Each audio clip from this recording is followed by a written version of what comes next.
afternoon, everybody. Thanks so much for joining us today. I am super excited. We have a special Cotton Cuts Live for you today. These are my favorite ones that we do every month. I get to chat with other people rather than you guys listening to me. All right, so this month we are chatting with the amazing mother-daughter duo of Diane and Audrey from the Cloth Parcel. They are our Cotton Cuts featured designer for this month. So what does it mean to be a featured designer? It means our team, Paula, and all of the people that work with Paula scour the interwebs looking for designers that are doing amazing and inspirational quilt designs.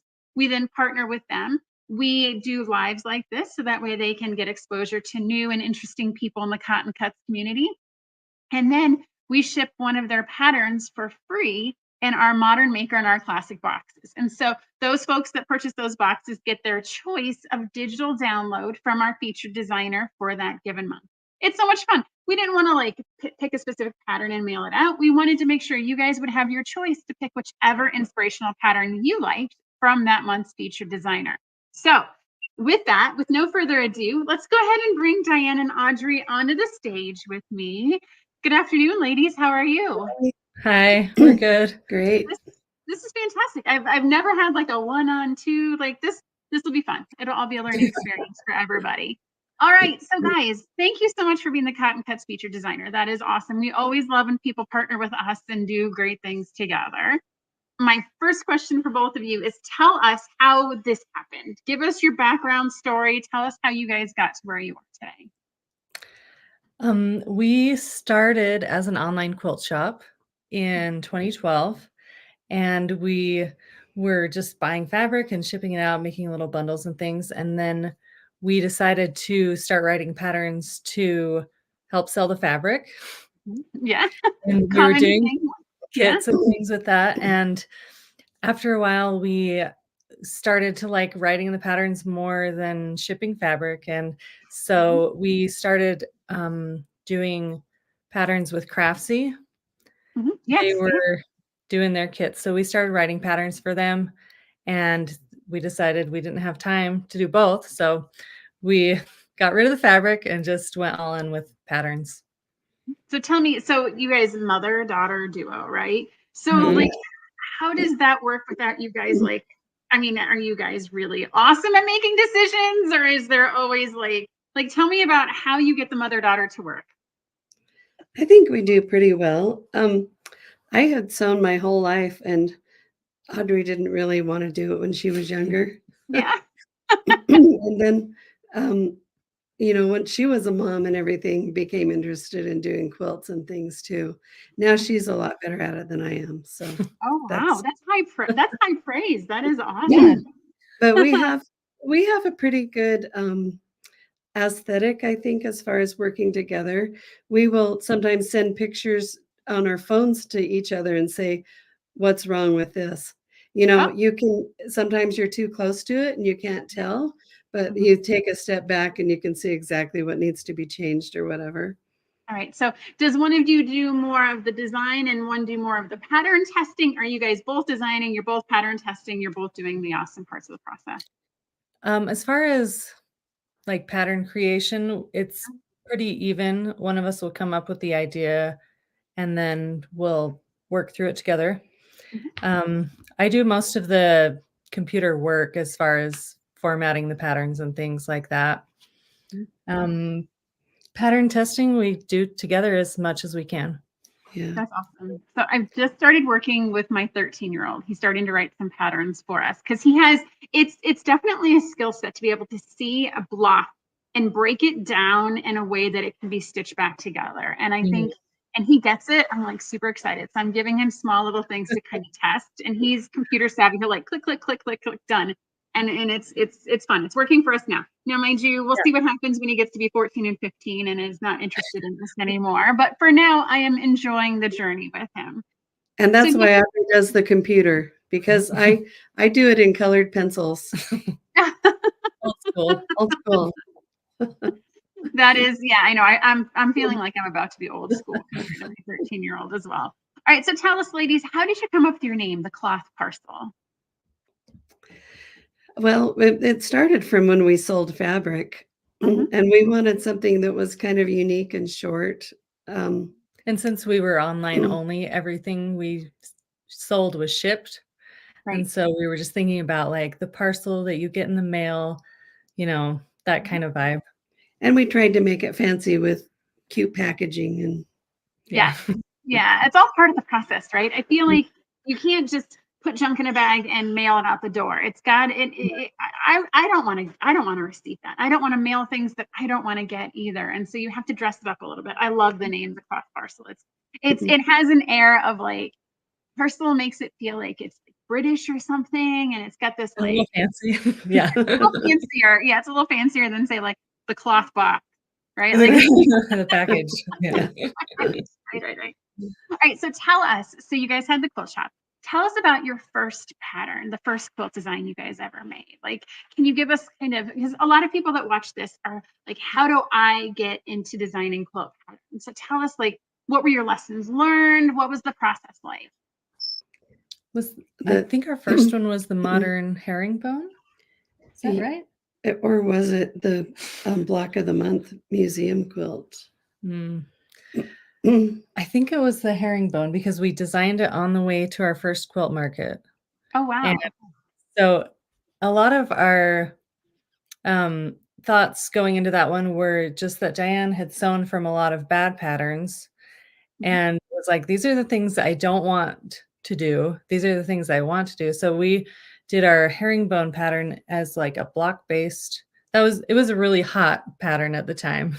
Motif. They were everywhere. And Herringbones everywhere. Yes, we have phases. Yes. chevrons, yeah, all that stuff. Uh-huh. So we did it as a block instead of really long strips. So we were trying to make it more beginner friendly and those kinds of things. But Things that so that when other people sew it, the intersections line up and it's not a big mess. So yeah, we were trying to come up with patterns that were easy to do, that wouldn't intimidate beginners, and that would work. but Right. we're also a little bit more interesting than just basic squares. Yeah, Yeah. build a block and repeat and repeat and repeat. Now, I mean, there's a place for all of that, but I Mhm. like the ones that look complex but are deceptively simple to sew together. Yeah.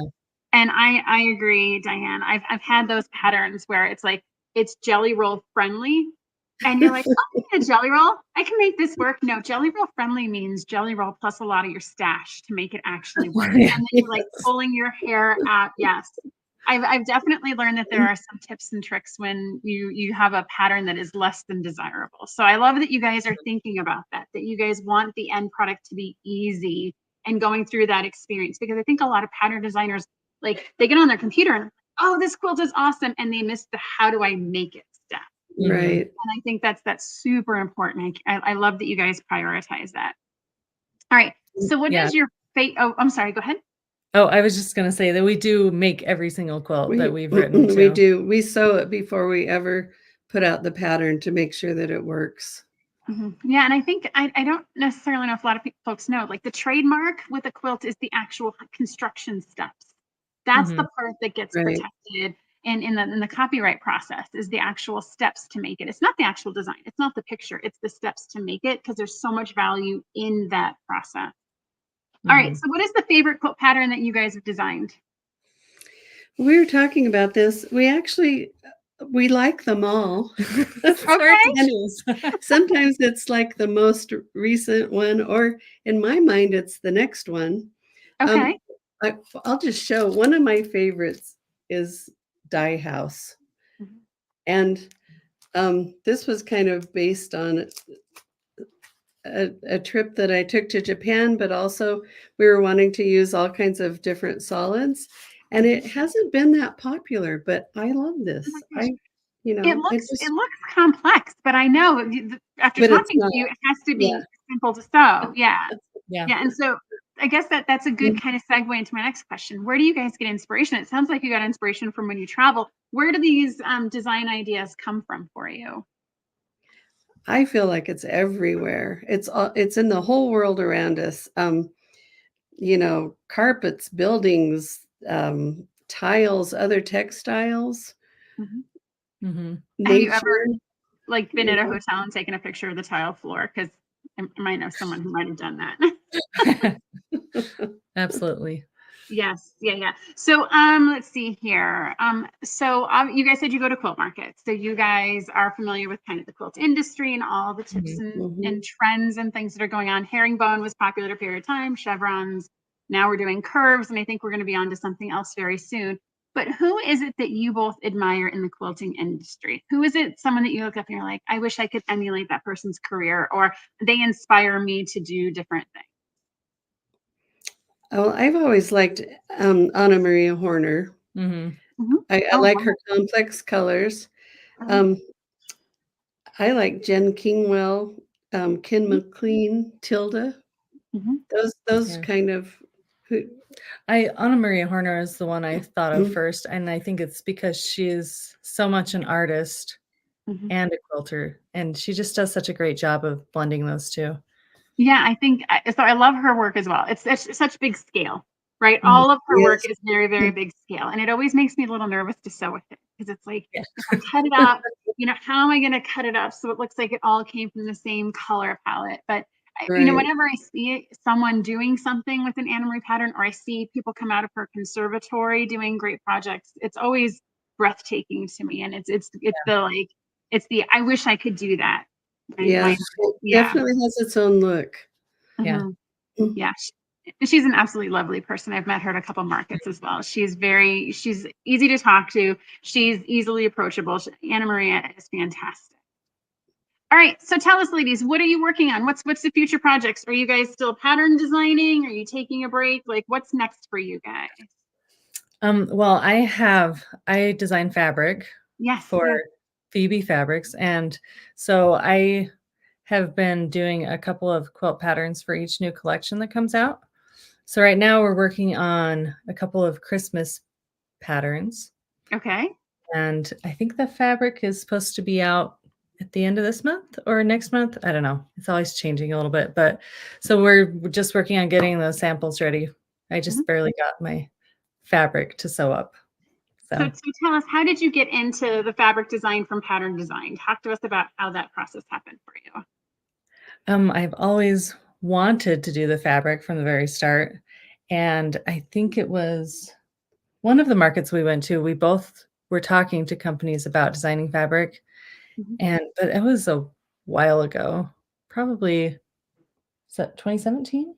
Maybe Probably. even before that, but, I had a little bit of like, "Oh, yeah, like, we'll keep in touch," but it just kind of fizzled out for a while, and we started on other things, Mhm. and then, it was 2020, I just randomly saw a call out for new artists for this new company, and I just emailed them, and they said, "Great, let's do it." So, I got in at the right time, I guess. It is. There's a lot. I think people think like, I'm going to design fabric and I'm just going to make 5 phone calls and someone's going to say yes. But I think there's an element of timing there as well, right? You have to be in the right place at the Absolutely. right time for the right company because designers are constantly moving in and out. And if they've already got someone that's similar to your aesthetic, they don't need two per se. But I think it's Yes, it's, it's those relationships, that networking that you guys uh-huh. started. Mhm. Yeah, and actually all 3 of my collections the 2 that have come out and the one that's coming out, I had already made all of them before I'd even signed with them, so that was part of it is I had a lot of work ready to go. Right. So And I think people think, oh, I'm going to be a designer. And then I get all this luxury time to spend all this time designing all this fabric. And uh-huh. then, after I get it all designed and I give it to the company, 3 months later, it's on a store shelf. But I think there's an element of time here, right? So Mhm. tell me, Audrey, from the time you finish your design, so the time it's in a quilt shop, so you say it's supposed to be like next month for your Christmas patterns. What is that cycle time for you? I think this last one was about 2 years. Mhm. Yeah. So, yeah. Yeah, it's not quick. I think people think like, and it puts you on kind of this hamster wheel, right? Because you're designing quilt patterns for fabric that you designed 2 years ago, but you've already designed 3 other collections in that time, and now you're designing another one. And so you're in a Uh-huh. kind of a time continuum warp. And I think people think like, oh, I'm going to sketch some fabric and it'll be in a quilt shop in 3 months. And I just sketch some more and it's in a quilt shop in 3 months. That is not at all how this process works. No. It's still surprisingly slow, waiting for strike-offs and samples and tweaking things. Mhm. It still takes a bit of time. Audrey, what's a strike off for those that don't know what that is? So it's the first sample of the pattern in the colors that I'm hoping to make sure, to make sure all the colors are how I want them. So actually this Christmas line, when I first got it, it was way too yellowy green. And I had to do a lot of color tweaking with the greens and the reds especially. But now it's perfect. But it took some time. So Diane, how would you describe Audrey's fabric design aesthetic, right? We talked about Anna Marie Horner being very graphic. How is Audrey's fabric design aesthetic? I think they're modern. Okay. They're fairly simple. They're not awfully busy, Mhm. but they're a good scale and I think a good harmonious color layout. Mhm. Fantastic. I So look forward to seeing. I look when forward to seeing this. Okay. when we were ordering and selling fabric, I remember getting lines that you're supposed to use these all together, but the pinks don't jive and the reds don't jive. And I would be like, what happened Or here? there'd be 3 colors of one print and only 2 colors of the next. And you're like, I need that third one for this pattern, Yeah. Yeah, it's interesting. We actually we do our puzzle mystery quilt program, and we just had to change out one of the fabrics because it was just a gingham check plaid that was blue, and everything else in the collection was gray. And we're like, how did this doesn't like I cannot use this against any of these fabrics. It's Uh-huh. Exactly. completely wrong. And like someone missed a check somewhere. But yeah, it happens. It happens a lot. And I'm sure someone's probably like, it's just a gingham plaid. Like, doesn't nobody really cares? Like, it looks great, but it really doesn't. And when you're and it, yeah, it messes. It has a cascade. So you Yeah. guys are now designing patterns for the fabric collections, which is super fun. So you have all these patterns. I'm assuming they're on your website, yeah? Yeah, except these brand new These ones. brand new ones But aren't. yeah, everything But else. yeah. We've got I think the blooming tiles one is one that we included. Yes, blooming tiles is on here. I'm going to show everyone. These are the patterns. They're on our website now, right? And so I see Monarch, Candy Mhm. Shop, blooming tiles, Peace and Love, which is a fantastic part, by the way, and then Nordic Frost. So I am actually seeing, if we're talking about trends, this like 2-color against white, Nordic Frost is starting to come back again. So Mhm. Yeah, so the Mhm. blooming tiles quilt that's my fabric in that one. oh, And very nice. yeah, so it's being a quilt designer and a fabric designer. It's fun to use my knowledge from both of those to make them work together better, All right, so let's play a fun game of let's look in the crystal ball. In 5 years, where are you guys at? What's are you Good still working? They still working together? Like Well, in what is 5 years, I'm really old. Maybe retired. But I have a lot of things in the back of my head that I would still like to develop.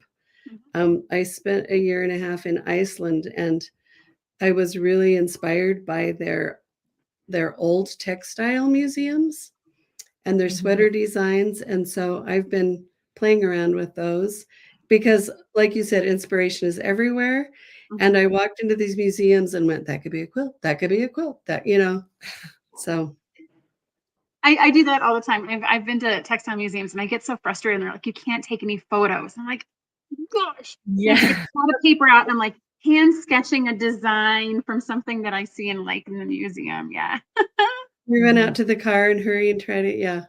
Yes. Try to make it from memory. And then, you advance the clock 6 months and you look back and you're like, what was I sketching? Like, why did I think that was super awesome? Yes, I get that. All right, ladies. So so we kind of danced around the question, but you guys are still going to be designing patterns in fabric in 5 years, right? That is the I hope to be. Mhm. Yeah. Okay, Yes, good. I think so. It's a really nice creative outlet. The quilting community is a lovely group of people. Mhm. I mean, it's been a good gig. Yeah. You guys are on 12 years. That's a long time. And you guys you're still in it. You're still working together. For Yeah. any new budding, aspiring pattern designers out there, what's the one piece of advice you would give them? I would say follow your own aesthetic. Mm. There are trends and things, but um, do what you like. Mhm. If you like it, other people will too. Don't like I try to clear my head of, is anybody going to like this? I try not to let that be part of it. I think that's Yeah. fantastic, Diane. I think oftentimes we hold ourselves back because we're like, well, nobody's going to like this, or I'm the only one that's going to like it, or what if nobody buys it? I hear that so Right. often from pattern designers. What if I design a pattern and nobody buys it? And like that's not the reason to design it. Like, don't let that slow you down and hold you back. Right. Mhm. All right. What about you, Audrey? What's your one piece of advice you'd give? I would say if you are worried about if someone's going to buy it, you can always just put the PDF out and you don't have to make a printed version unless it does do well. So we do both PDF and printed versions, and not all of them make it to paper. So it's great that we have such opportunities to experiment and try things out. And my other piece of advice would be to have a friend of yours look through your pattern before you finish Yeah, it. the sage advice. Yeah. I love that this, it's a valid point because I think people think I've designed a pattern. I have to get 500 copies printed out and I have to send them to all these distributors and I have to send them to all these quilt shops. But I think, the digital age we live in, the PDF pattern is a perfectly acceptable way to minimal investment, put it on a Mhm. website, get people, collect testimonials, collect feedback to see before you make that investment because paper's not cheap and shipping is not cheap. And so I think it is a valid way to kind of test it, see if people like it. And if they like it, then run with it further. Mhm. I Well, like and we offer patterns a lot in both versions, and a lot of people choose the PDF because it's instant. Yes, it's I see it, I want to make it, I can do it right now versus Yeah. I see it, you're going to mail it to me, it's going to get put with my bills in the corner and then I'll eventually get back to it. Yeah. Not that that's ever happened to me either. All right. Well, thank you guys so much. I appreciate you spending time with us. As a quick reminder, the Cloth Parcel is our featured designer for this month's Cotton Cuts Modern Maker and Classic Boxes. I can see some of our folks already like the Nordic Frost pattern, the two color. Yeah, that is a fantastic pattern. I have to see which one I'm going to redeem with my box. Anyways, okay. So if you join us this month, you will receive one of these patterns for free. Also, the gals at the Cloth Parcel are going to be giving away a free classic or modern maker box on their channels. So hit them up on their social medias. Guys, how can people find you to learn more about you, follow you, and be informed of all your latest releases? Our website is theclothparcel.com. Mhm. And then we're on Instagram, Facebook, and TikTok at the Cloth Parcel. Okay, fantastic. That is great. Thank you guys so much. If anyone has any questions, go ahead and put them on this chat. Our Paula and our social team will get them off to these guys and we will get all of your questions answered. Thank you guys so much for joining us today. I very Thank much you. appreciate it. You Thanks for got it. All having right. us. Thanks. All right. Bye, everyone. Bye. Good. Good job.